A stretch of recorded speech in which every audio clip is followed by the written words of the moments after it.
Hello, and welcome to the Freeman Perspective. We can definitely tell that Mercury has gone retrograde this week.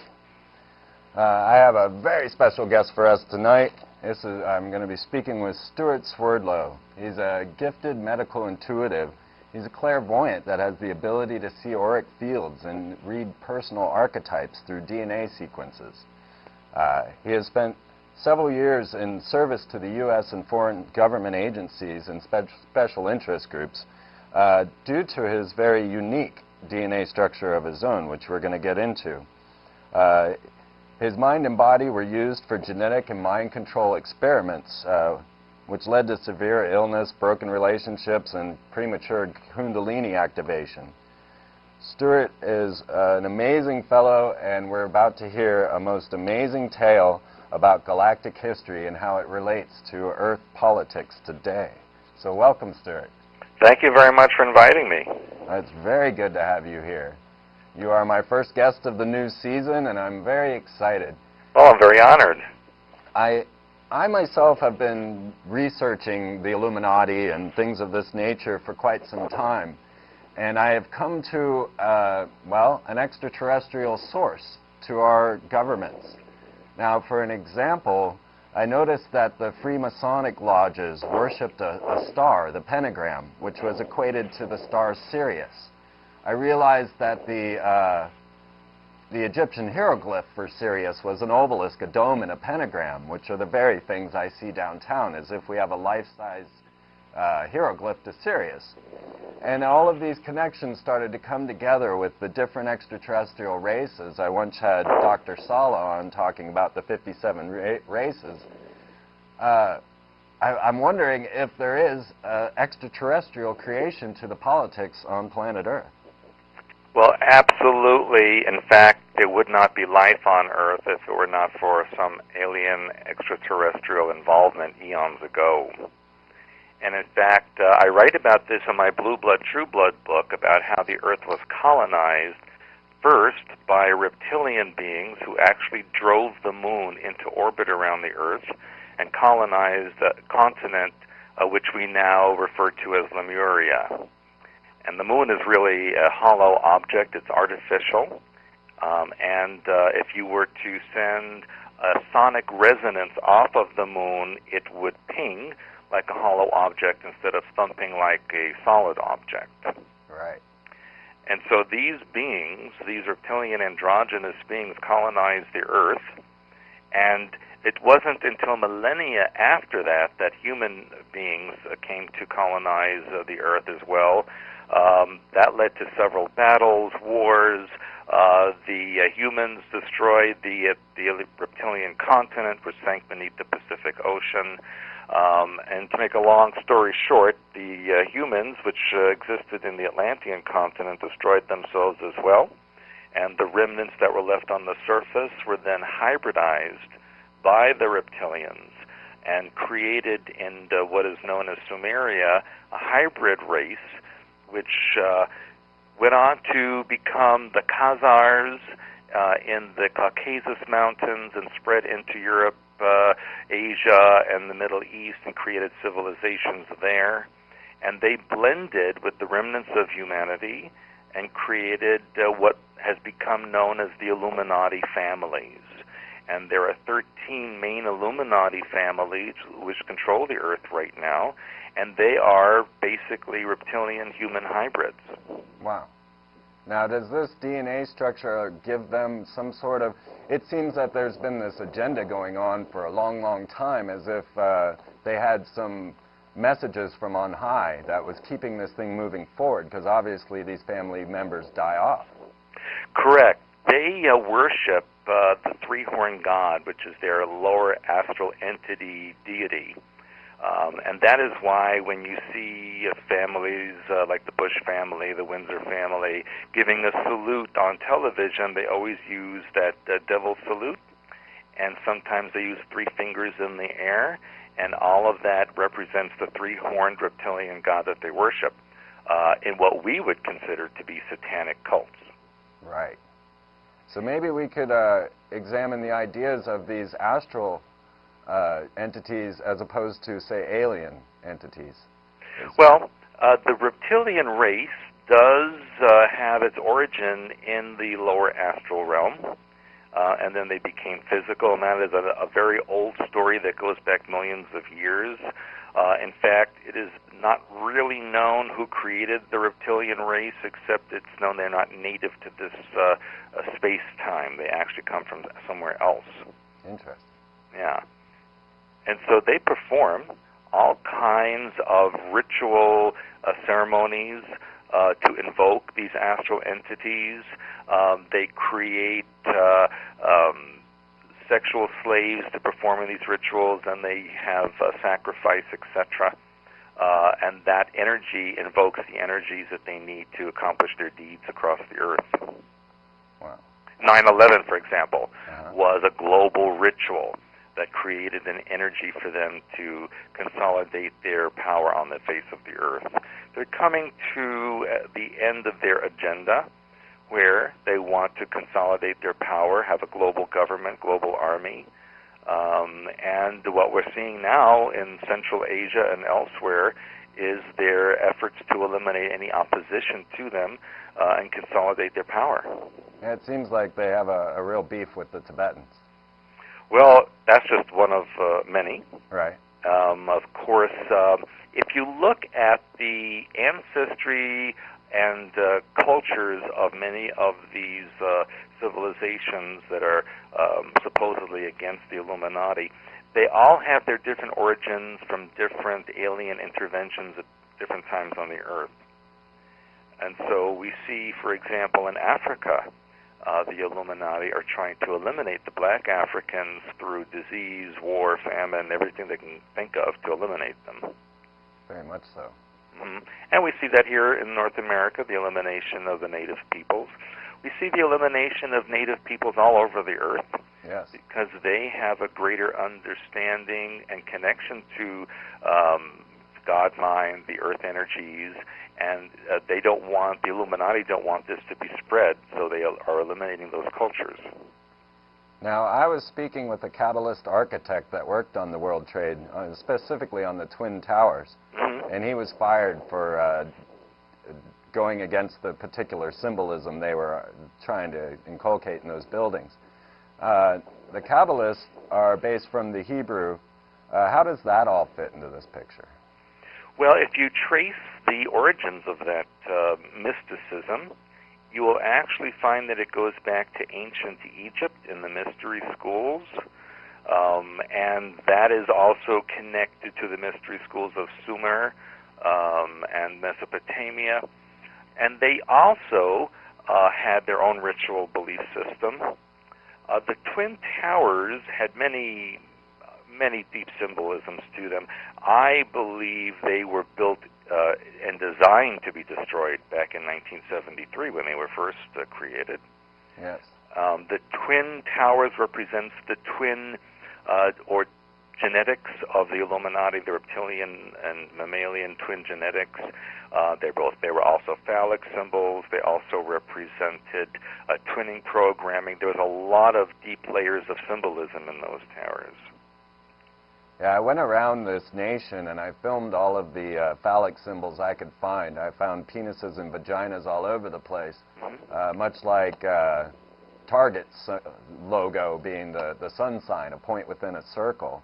Yes, correct. And I was always curious about these sexual symbols. I mean, they're out in front of City Hall. Well, everywhere you go where you see a dome and a spire or a tower, that is a sexual symbol. Now, what is it about sex that's so important to them? Well, basically, the sexual energy is what they use to create their power base. That's why they're in the process of creating sexual slaves for programming, etc., and ritual, because when they perform these rituals, it's really not about sex per se. It's about a formula of manifesting energy. And then they can take that energy and apply it to an event that will help them with their control system. That would explain Madonna. Well, she and Britney Spears and all of these, what I call programming icons in the public, are designed to trigger certain responses in the general public who have related programming to those people. All right, well, let's go off-world a little bit more. We talked about the moon being a base that had been brought here. Now, I know that Mars's moons didn't arrive, or at least weren't spotted from Earth, until 1877. Right. Even though we'd been looking at them. And now, numerous Phobos satellites that go up to photograph Phobos have just vanished, every one of them. Correct, especially the Soviet spacecraft back in the 80s that actually filmed one of the moons of Mars turning, facing the spacecraft and firing something. Really? That then destroyed the Soviet spacecraft. And I remember back in the late 80s, I was contacted by a Soviet cosmonaut, Marina Popovich, who asked me if I knew why the Soviet spacecraft were destroyed. And both of the moons of Mars are artificial. They are not natural objects. I would believe that. And we also know that Mars shows evidence of a previous civilization. There are pyramids, there's the face on Mars. Everything that we've been told about that planet is not true. It actually does have an atmosphere. It used to have an ocean, many oceans. To this very day, you can see with a telescope that there are seasons where the polar ice caps start to melt, and then there's a green belt that forms at both the north and south hemispheres. And they're doing a lot to keep that from the public eye. That's correct. And even the moon has a basic atmosphere. And of course, the moon does not spin in space like a natural object would spin. It faces only one side to the Earth, like a ship that is parked in orbit. So now, the Cassini satellite, just on 9/11 of this year, in September, made another pass by Iapetus. Mm-hmm. And this seems to be a Death Star of ancient origin. Has there been many warfares? Has there been, I mean, how did we end up where we are today? Do you know that? Well, you know, the universe is actually a very hostile place. There are many, many civilizations. You know, our galaxy alone has an estimated 100 billion stars. And then there's an estimated 100 billion galaxies in the physical universe. And then you can multiply that by infinite universes. So when you do the math, if there's even less than 0.1% of all of those stars that have an intelligent civilization, even with that small percentage, that would be millions and millions of civilizations out there. Absolutely. So we're absolutely not alone. Right. And unfortunately, a lot of those civilizations are warring with each other, and the planets and moons in our solar system show evidence of the destruction of previous wars that have been that have happened out in space. And the surface of the moon is littered with destroyed vehicles and bases that have been blown apart. Yes, and robot heads. All kinds of things out there. You can even, with a good telescope on a full moon, on a clear night, and if you train your telescope to any crater, you will see evidence of building, tubes running into the ground, large objects being constructed even right now. So are humans, Earth humans, on the moon and on Mars at this time?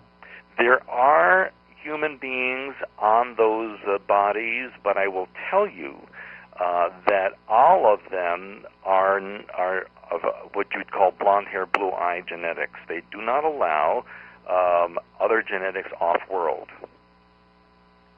Now, you know, Lisa Nowak just all of a sudden had a freak out coming back from space and then making her diapered trip from Houston to Orlando. Yeah. You got any thoughts on that?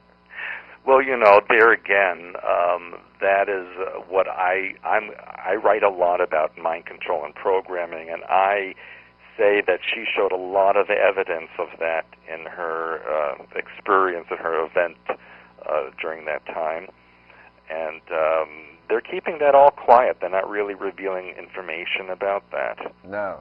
And most of the so-called astronauts that go up into space are completely controlled. They're mind-controlled.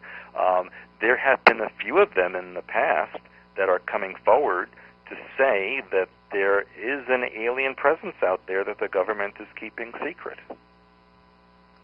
There would be no doubt about that. Yeah, and there are many films. For example, years ago there was a show on television that actually showed a film taken by a NASA spacecraft that was orbiting the Earth, where it showed a UFO hovering over a cloud-covered area, and then suddenly zooming away as a missile, obviously launched from the Earth towards this object, pierced the clouds and came towards the object, and then this ship sped away. I have seen that. Yeah. So the evidence is out there, and it comes from NASA itself. But my opinion is, and what I know, is that NASA is really a front. It's for public consumption only. The real space program has been going on for many decades behind the scenes and is much more advanced than they allow the public to know. Well, I'll tell you, just 2 months ago, I was driving out to Portland, Oregon, and on my way, as I was passing Ogden, Utah, I had a giant flying boomerang fly over the car. I tried to film it, but I didn't remove my camera lens. Now, something like that I thought was high military. Yeah.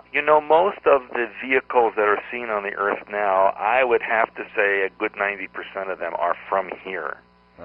A lot of people have known about Area 51 in Nevada, which was basically a location where they retrofitted and redesigned alien craft for human use and design. That's where the stealth bomber came from, etc. But much of that has been relocated to an area on the state line between Utah and Colorado, western Colorado, eastern Utah. That is the new type of Area 51 location that's been built, and things have been transferred for about the last 10 years. Area 51 now is into other type of experimentation. Wow. Well, on these ceremonies and these ideas that what these people are doing, the Illuminati that is, and the concept of igniting Jupiter keeps coming up. And I really thought perhaps the String of Pearls event might do this. Do you think this is for show, or to bring everybody into an idea of an Armageddon or apocalypse, or is this something that they need to do? No, that the String of Pearls back in '93 or '4, those 22 pieces that hit Jupiter in strategic locations. I mean, some of them actually made right-angle turns. It was not a comet. Right. This was literally an ignition of the planet Jupiter, which, as many of your listeners may know, is a gas giant. Jupiter really doesn't have any solid material. It's all gas, and some parts of it are liquid. And even now, about 15 years later, 14 years later, Jupiter is changing. We see it heating up. It's getting brighter. The red spot is changing and new spots are forming. We even notice that the moons around Jupiter are heating up. It has even had an effect on Saturn and the moons around Saturn. So basically, yes, they are creating a binary star system which will recreate the binary star system in the Draco constellation, which is the origin of the reptilian empire. So basically, we are seeing the Illuminati recreate the home world star system from which they came. And my feeling is that they are recreating a new empire that will use the Earth as its base and capital, and then they will go out into the other star systems and start invading other spaces. Now, in Montauk, the Alien Connection, You speak about a Draco invasion. Yeah. Now, from what it sounds like, I'm trying to figure out if it's reptiles faking an invasion by reptiles. You know what I mean? Well, that's very interesting, yes, because there is a staged alien invasion that is being planned for this planet. The last information I received on it is that that would become very well known by August of 2008. That was the last information I had. And we're seeing in the last couple of years and a lot this year, a lot of alien/space information being given out on the conventional media. Absolutely. It's no longer something that's in the back rooms or conspiracy magazines. You see CNN and AOL reporting, UFOs by airline pilots in the UK, these strange meteors that fell in South America. All this type of strange space information now is on conventional media. And when I saw Fife Symington, the former governor of Arizona, come forward and say that craft he saw was otherworldly. That's correct. But before that, he was ridiculing the public and dressing his aide up as a gray. Yes, I remember that, and now he's saying that he actually knows it came from somewhere else, not from this planet. Yeah. And there's even an airline pilot who was camping out on a mountaintop near Phoenix at the time, who now comes forward and says that he saw the object up close and could see through the portals or windows in this object reptilian-looking beings. And I believe that he is from quite a major airline. So he says his observations are based on his knowledge of aeronautics. So yes, we're getting a lot of conventional confirmation of this now. And I think we're going to see more and more of this through the autumn and winter of this year, and they'll start building and building through spring and summer, so that by the end of next summer, they may very well say that there's some alien force out there which is trying to contact or actually attack the Earth. In that way, they create fear globally, and that can promote and help the formation or the acceptance of a global government publicly, because all the governments then would have to join together to fight this common enemy, which is what former President Reagan had said in 1988 at the UN. If the Earth was confronted by this alien force, that was a problem, that we'd all have to unite. Yes, he did. Yeah, and that's exactly what we're seeing happening. Yes. And strange enough, that I'm one that is willing and even believes that our leaders are 50-50 reptiles. I look into their eyes and I see no soul. Oh, well, I'll tell you what, they are quite devious.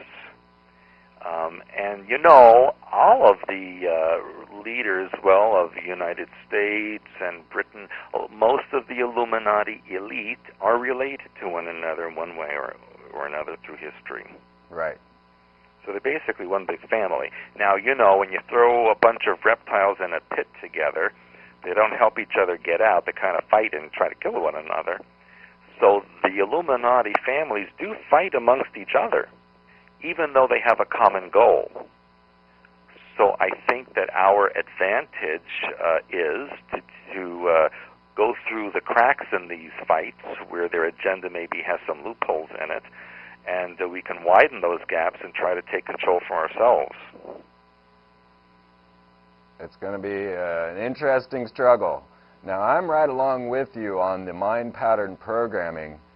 As far as us manifesting our own reality, it seems that that's our one hope in this scenario, is that perhaps we can get our brains around a peaceful idea.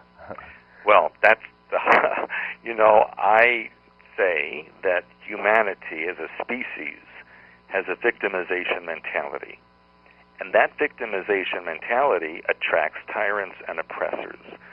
So, honestly, we are responsible for what is happening on the Earth, even though we may not be physically doing things to hurt other people.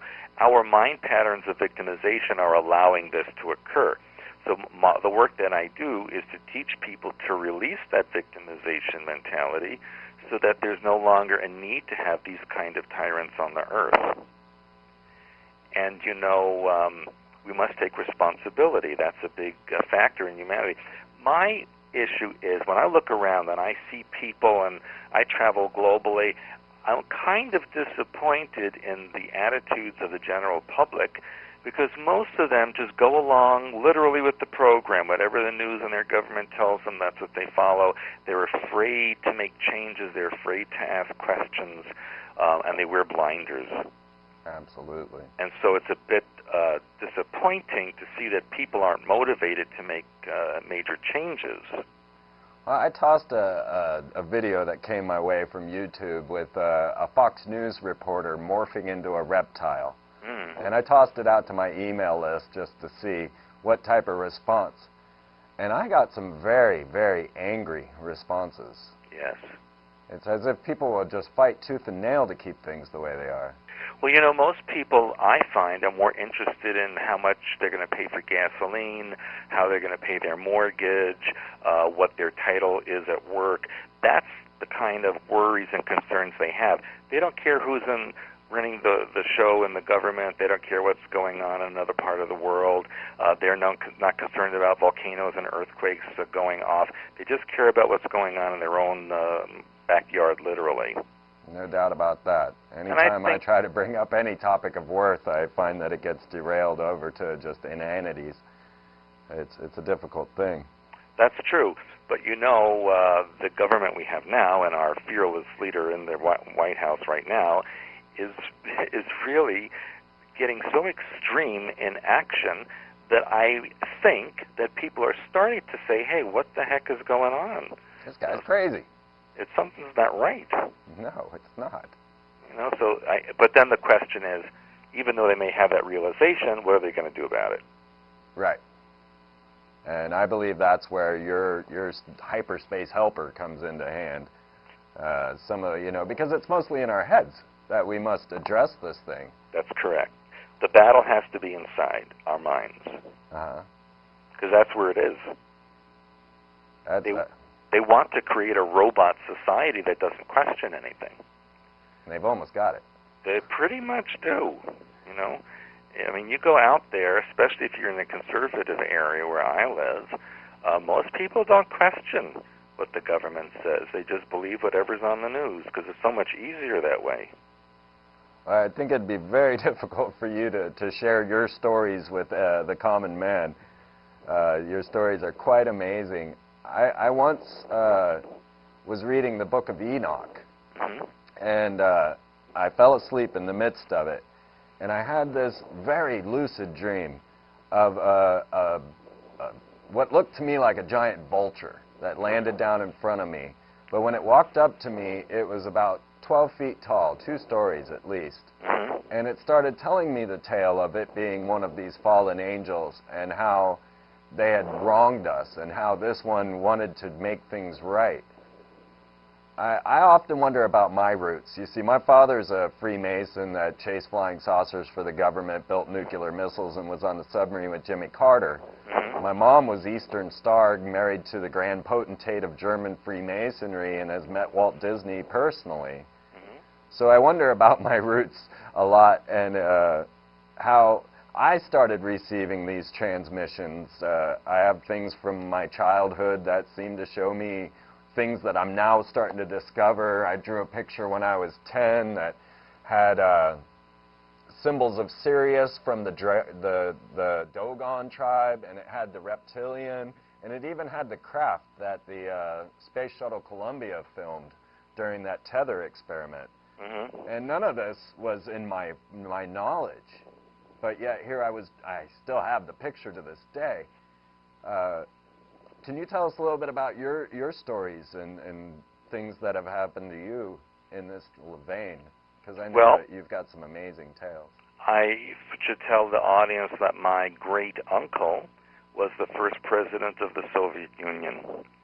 And my grandfather was sent to this country to help start the Communist Party in the hopes of annexing the United States to the Soviet Union at some point. And my grandmother was a Soviet spy during World War II, but we have to remember that in World War II, Soviet Union and the United States were on the same side. And so I have that background in me. And my father worked in secret underground bases underneath El Paso in the 1950s, and was followed for many years after my birth by Secret Service agents. So my whole life has been one of subterfuge and what you would call espionage, if you will. So that's also been an issue all my life, and that is why when I was 13 years old, I was taken into a service in the Montauk Project, which was about mind control, genetic manipulation, and many esoteric experiments that involved time travel. And I wrote about that in my book, my autobiography, Montauk Alien Connection, that you mentioned earlier. And so I had spent a lot of my childhood in service to the government. I was also sent to be used by the Soviet government, the British, the Israelis, even the Germans at some times. I was sent all over the earth. In Montauk, what they did was to try to create a person who could see into other realities without the use of a device. Now, unfortunately, that left me physically blind. I could not see physical reality. All I could perceive was the energy fields about objects and living creatures, etc., which is how I do my work now. And it wasn't until 1999 that I actually had surgery to reconnect my optic nerves to my brain in a proper way so that I could also have physical sight again. So when I do my work, I now not only see the physical, but an overlay of the energy fields that emanate from the body. And so in Montauk Project, we were involved in connecting to an area of what they called hyperspace, which is pure mind, pure energy, instantaneous knowledge and awareness. And they wanted to understand how creation existed and what was underneath all of it. And that was what I now call the language of hyperspace, which is, in my opinion, the way God mind thinks. It is a color, tone, and archetype symbol, which, if you know how to use it correctly, can manifest physical reality in a way that you desire. Yeah. And that's what I teach in my classes. Nice. But I had many experiences at Montauk with alien beings and ritual events that occurred there. We also did time travel. I wrote in my books about my experiences being sent back to the time of Christ and seeing what that was about, being sent to the surface of Mars. Quite fascinating experiences, which were physically debilitating, but mentally enriching. And so when I came out of that in 1983, that's when the project crashed, it was kind of like being unplugged from electrical socket and you just collapsed. We estimate that there were approximately 300,000 people used in the Montauk Project between 1970 and 1983. Wow. And of that 300,000, less than 1% survived. And of that 1%, very few were able to function in society. And that's why I was an anomaly, because I was supposed to be dead. I wasn't supposed to be alive. I wasn't supposed to remember all these things. They didn't understand why the programming, even though it was in me, I still had conscious memory of what it was. Now, do you think this is due to your bloodline? I think it has a lot to do with that. And I think it also has to do with other factors and other factions within the Illuminati that maybe wanted to sabotage their plan. That's always been a big question of mine. I'm sitting here looking at all these evil magicians, and I'm wondering where the good ones are and how they're interrelating. I'm sure they keep themselves in secret. Well, you know, the beings that have good intentions or benevolent intentions don't interfere. Because they understand about mind pattern and species mind patterns, and if they see a species that has attracted this, that species has to undo it themselves, otherwise they'll never learn how to live properly. That's something I've always had a problem with, the story of Jesus coming back to rule us. You know, what will we learn if somebody just comes here and fixes everything for us? Well, that's just it. The story that you hear about Christ is not the accurate one. That person that was known as Emmanuel or Jesus was actually a creation. It was an alien creation that was designed to skewer humanity into a certain belief system for control purposes. And we're seeing now the government planning a staged second coming with a cloned Christ that will be genetically connected to the original one. Wow. And that would probably explain why they're coming forward now saying that the Shroud of Turin is actually correct. Right. And I've written about that because, as you remember, it was proven years ago to be or they said it was a hoax that was created in the Middle Ages. Mm-hmm. And then there was this fire in the Church of Turin, and the shroud vanished. And then a few years later, all of a sudden, it reappeared, at least a part of it reappeared, in Hebrew University in Jerusalem, of all places. And then they said that tests on the shroud showed that it contained pollen samples that were 2,000 years old and could have only come from the Middle East at that time. So, in effect, re-verifying the authenticity of the shroud. I think that was a UT professor, wasn't it? Yes, and so now the blood sample that they have on the shroud can be genetically tested so that if someone comes forward and says they're Christ and then they match the DNA from the shroud to the DNA of this person, who's going to question that? Right. But that's what we're up against in the near future. Yeah, it seems like a mess. As I'm reading your books and you know, Blue Blood, True Blood, and the Montauk alien connection, and I'm finding, well, you know, here we've got this race from Sirius causing, well, not really causing the problems, but not helping a whole lot, offering technology to both sides. Yeah, they're facilitating it all. And, well, where is the escape in this? Is there ever going to be a way to transcend this mess? Well, yeah, and you know, people always ask me that in lectures and seminars, and again, I go to the mind and I say the hope and the cure is within each one of us. If we reintegrate our own personalities, remove the mind control and programming, and find out who we really are, then none of this will have any effect on us. I wholeheartedly agree with that. Well, you know, I say if everyone in the world, all 6.6 billion people, woke up tomorrow morning and removed their victimization mentality, none of this would happen anymore. Now, is that a possibility? I think everything's a possibility. Is it likely? No, it's not likely. No. But I think it is possible with time.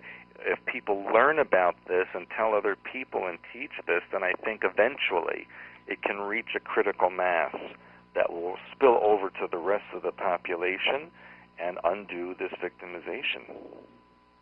There have been some tools provided, however. You mentioned the crystal skull. Right, I mentioned that in one of my books. And how does that function? How can that help in a way? Well, for all intents and purposes, it is a physical creation designed to impart all the information and energy of God mind. It was not created here. There's no technology on this planet that could replicate it. And all attempts to copy the crystal skull are not successful. They're not perfect. So this is a technology from Sirius A, and it's kind of like giving the antidote while you give the poison at the same time. Interesting. So even though the Syrians were very much involved in providing the technology and modalities to control the Earth, they also provided a way for people to undo it if they knew the secret. Right. So we've got these reptilians from somewhere no one knows. Oh, the coming out of Draco star hyperspace. system. we've got these beings in Sirius just supplying technology to either side of the war. Correct. Now we've also got the Orions, and there is another. What about the Pleiades as well? How does this all interrelate with Earth politics? Well, yes, you know, Earth politics, and that's really a very, very strange subject because, in my opinion, politics as we know it is just for public consumption. I mean, really, you don't vote for anybody. You think you might vote, but I tell people that you get a better result in pressing the lever in your toilet bowl than you do in pressing the lever in an election machine. No doubt about that. Do you want Skull and Bones A or Skull and Bones B? Right. I mean, because at least on your toilet bowl, you know where that's going. Yeah. You know, when you go to the election booth, it's probably not even hooked up. Right. You know? Why bother? Yeah. So it's just a big scam on the public. You know, and the last two presidential elections basically were proof of that. Yes. So as far as politics is concerned, I think that's just for show. Okay. I think that there is a government behind the public government that's really running everything. And now that secret government is becoming the public government, and with the president we have now. Right. And most, if not all, of Congress and Senate are aware of it. Right. And they know that if they say anything, they're going to lose their position. So here again, people are afraid, even at that level, of losing their power. And now almost all of these men have been through the rituals of the Freemasons. Yes. And now, would you mind talking any about being a vessel? Well, sure. Basically, it involves being sexually opened up so that the energy of the body can then incorporate a lower astral entity. So in effect, the person in the ritual becomes what they call the vessel, which contains the astral entity, and then the participants in the ritual perform sexual acts with that vessel in order to get the energy of the entity. And that is a very common ritual for the Illuminati. And then it ends up involving a bit of blood, too, I imagine. Yes, because what happens then is the vessel becomes sanctified because it has incorporated this astral entity, and very often at the end of the ceremony, the vessel is sacrificed so that the blood and hormones of that person, now infused with the energy of the astral god, can be consumed by the participants in the ritual. Wow. And then they gain the energy that way. Amazing. Yeah, and that is a very mild version that I'm describing to you about the kind of rituals that go on. Many of these rituals are quite complicated and intricate and involve a lot of abuse of every kind. It's hard to think that beings could do that to other beings, but that comes from a human perspective. Right, and you know, that's the whole thing, because from the Illuminati perspective, they're doing what they consider God's work. I've thought that at times. You know, because I look at it from a reptilian perspective. If you are an androgynous reptilian being, you know, no sexual identity, completely neutral, to them, that means they are more like God mind than human beings, because human beings have to be sexually differentiated, whereas in non-physical reality there is no differentiation like that, so they feel they're more advanced. Plus, reptilian genetics over time stays pretty much the same. It doesn't change, whereas mammalian genetics has to adapt through evolution over time. So from the reptilian viewpoint, they feel superior because they don't have to change, and they consider mammalians inferior because they constantly have to adapt. Right. So their agenda is to go through the universe and dominate and assimilate all these so-called inferior creatures in order to organize the universe for God mind. That's what they feel is the correct thing to do. Right. And now many of their rituals and their sacrifices are done to very specific astronomical dates or symbols. Yes. Is there a timeline that you know of? Is there something major coming here real soon? Well, you know, everybody talks about that 2012 date, which, you know, in the Mayan calendar, there were several cataclysm or ending dates over their history, but people need to realize that those dates or cataclysms were closely associated with the sunspot or solar activity. Yes. And we are now in a very major solar event. Major. And it's in an 11-year cycle, Right. which will reach a crescendo in 2012. Right. So the government has used this as a mind control or programming icon to create fear in the population, so that between now and then they can impose certain rules and regulations that will, in the people's opinion, mitigate the damaging effects. But really, 2012 to the Illuminati is their agenda for completing the complete domination of the Earth. Yes. It has nothing to do with the end. The Earth won't end in 2012. Right. Of course not. Right. No, just the way of life will change. Correct. The way we know it. Now, with these massive solar eruptions, which were 300 times what any of the scientists had predicted, at the same time they're developing technology like HARP and shooting ultra-low frequency waves up into the ionosphere. Yes. What do you think about HARP? Well, you know, HARP has many functions now. It is designed, as you mentioned, to go into the ionosphere and create a shield or electronic shield around the Earth. Has two effects: to keeps what's on the Earth in, and it keeps outside things out. So it's basically creating a force field. It's being enhanced by the chemtrails that you see pretty much every day out there, which is creating a web around the Earth that enhances the ionosphere control shield.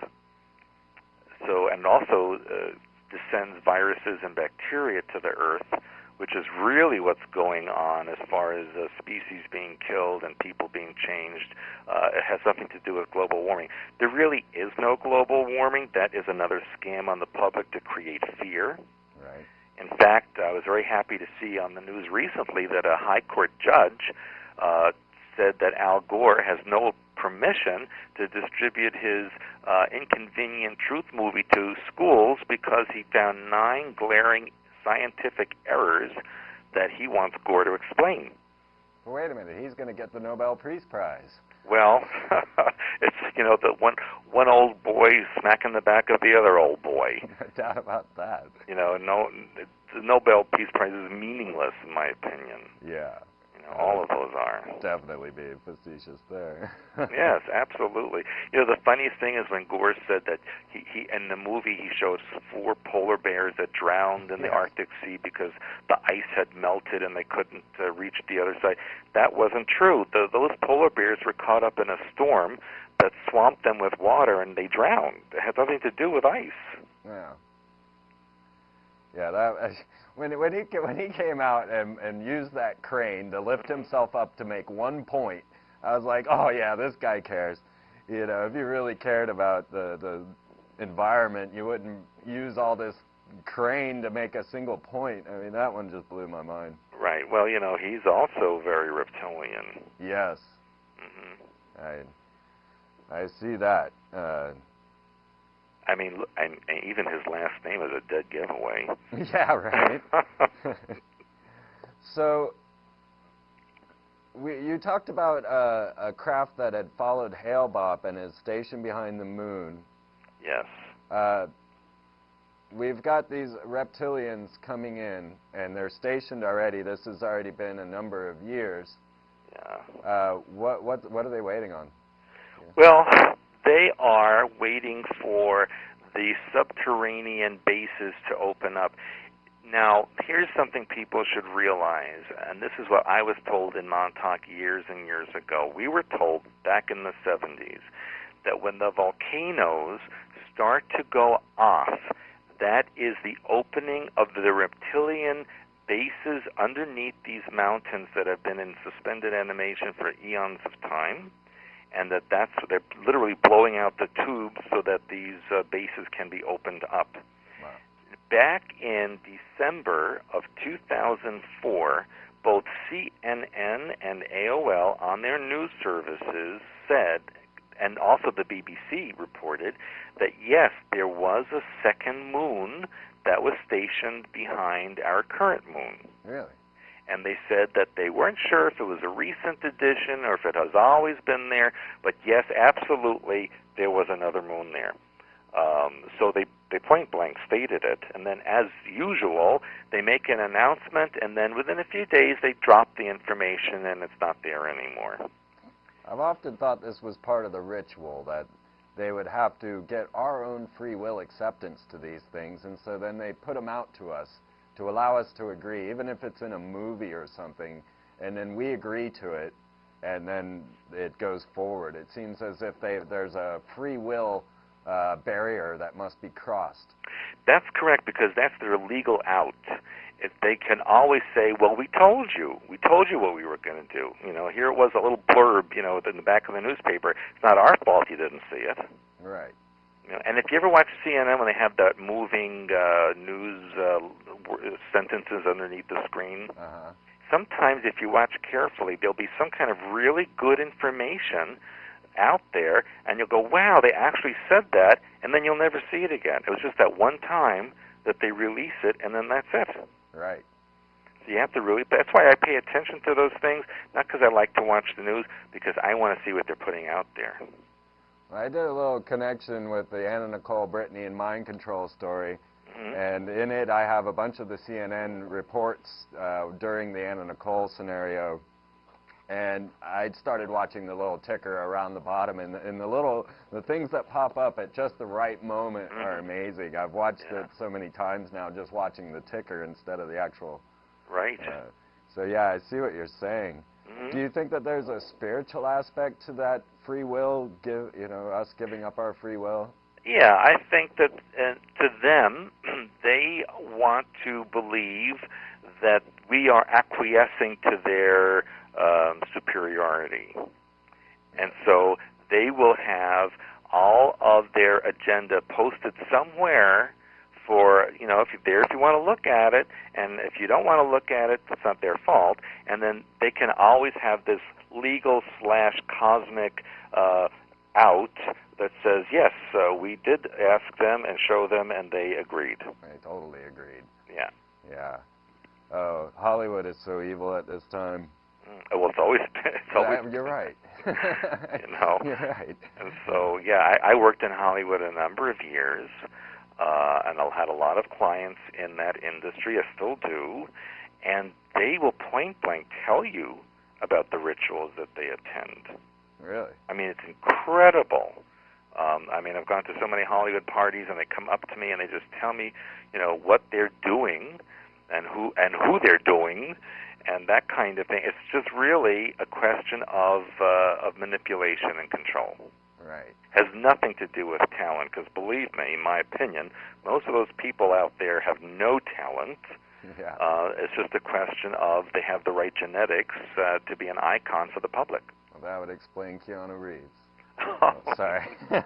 Among others, yes. Yeah. One day I was watching it, I see Sammy Davis Jr. on there with Dean Martin and Elvis Presley, and I was like, oh my God, they're all Satanists on TV. Yeah. CNN, it's just an endless tirade of, and it's like they've got us to this point where we see them so often, we start to think that that's normal. Well, correct. Absolutely correct. And you'll see, as soon as one of these famous people does something like Britney Spears shaving her head, all her followers shave their head. Right. She gets a tattoo, they get a tattoo. That's mind control. That's programming. She becomes their leader, their icon. Absolutely. And so it's quite scary what's out there. Yeah, especially when you realize it's intentional, too, that these girls are Kabbalists and that they are practicing ritual magic. It's not something that they're just, happen to be involved in. They know. Oh, absolutely. They do. You can't get that high up without knowing what you're doing and what's going on. Yeah. And that's why Madonna's heading down to Israel to go pray on graves. Well, you see, that's a big setup now for the New World religion that will be imposed. Uh-huh. So, of course, if Madonna follows that, then everyone else should. Right. You know? And interesting about Tom Cruise building that $11 million shelter under his house in Colorado Right. in preparation for alien invasion. Yes. The So Scientologists very are, interesting. they're an interesting bunch as well. Mm-hmm. Yeah, right here in Austin, we've got Scientology, we've got OTO, we've got the Temple of Set, we've got the Masons, and it's just an amazing city to be in as far as knowing these things. Well, yes, and I remember I had done a seminar there a number of years ago, and I was quite amazed at the type of groups that are out there. Well, Aleister Crowley's handwritten works are contained right here at the UT campus. Mm-hmm. And I know, well, we don't really have time to get to Aleister. We'll take that up maybe when we get to talk again next time. Okay. Is there something that you would like to impart in these last few minutes that we have that we didn't get to? Well, I'd like the audience to know that in the next few weeks to few months, you're going to see a lot of things on the news that might be very frightening to them. But I want them to keep in mind that everything they're witnessing is staged for their benefit. Don't believe what you see on the news. It's not what you are told that it is. Absolutely. And really do the work to reintegrate your own personality, your own mind, and release your victimization mentality. Visit my website, expansions.com, and see what we have to offer on that. Yes, absolutely. It's a wonderful website. Your books are absolutely wonderful. I enjoyed every minute of them. Thank you. I'm really glad that we got to speak. Yes, I appreciate the opportunity. And maybe we can do it again next season. I would love to. All right. We're going to have Janet on the 15th. Oh, that's great. So, she'll be great. Well, thank you very much, Stuart, for joining us. Okay. And I hope we've helped some people. I hope that we have, and I look forward to speaking to you again. Fantastic. All right. All right. Talk to you next time. Bye-bye. Well, very, very interesting man. I highly recommend checking out his books, but you better suspend your disbelief because you're not going to believe a word he says if you're stuck in a rigid paradigm. I myself have been through so many odd scenarios. I've had green fireballs fly over my head. I've had a giant flying rectangle land in front of me while I lost 5 hours of time. And then just last month, a flying boomerang went over my head. You know, I've talked about my family connections and all of these other things that go along. This planet is not what you think it is. This box that you're seeing me in is not giving you the truth, except for perhaps on shows like these. And you are being led astray, so please do not react when you see these scenarios. Had you known 911 was going to occur, you would have reacted totally different. I have a prediction now for 10/13, which is this Saturday, and it involves the White House, because the Pentagon and the Twin Towers both had Masonic cornerstones on 911, ceremonies on 911. And now I find that the White House had its on 10/13, and this is the ritual date of the death of the Templars. So please, don't overreact.